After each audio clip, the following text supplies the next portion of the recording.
Emmeline Pankhurst, the woman who wanted women to be able to vote.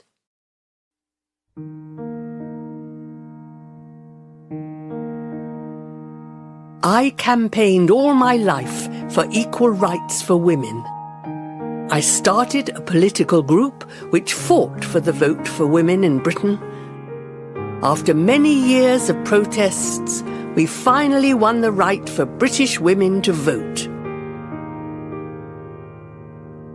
When I was born in 1858, women in Britain didn't have the same rights as men.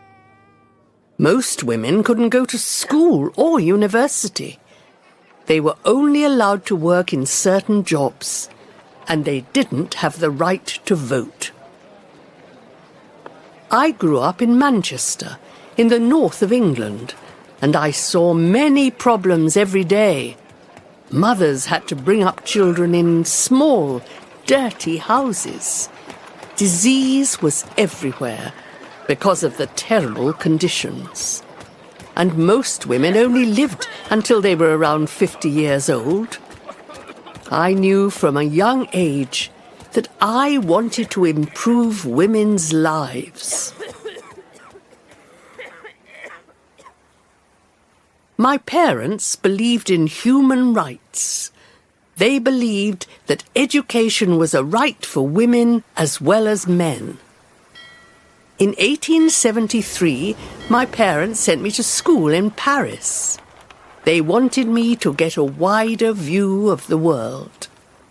In Paris, I was disappointed to discover that women were still not equal with men after the French Revolution.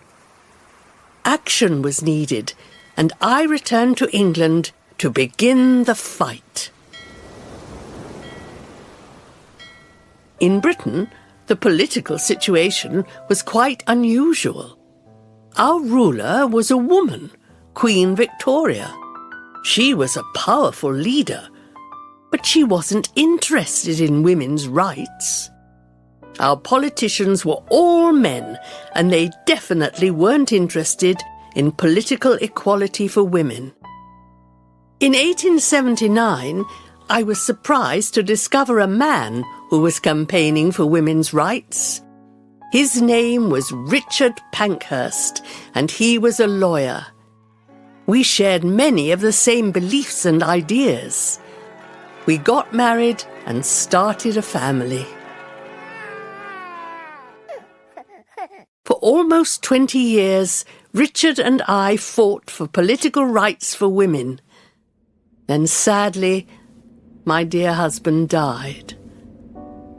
My daughters and I were very sad, but we decided to continue our campaign. The two oldest daughters, Christabel and Sylvia, became activists. In 1903, we started the Women's Social and Political Union, WSPU. It was a group that fought for the right for women to vote. Christabel became one of our bravest leaders. Sylvia was an artist, and she designed our posters and signs. The WSPU organised many public meetings and protests.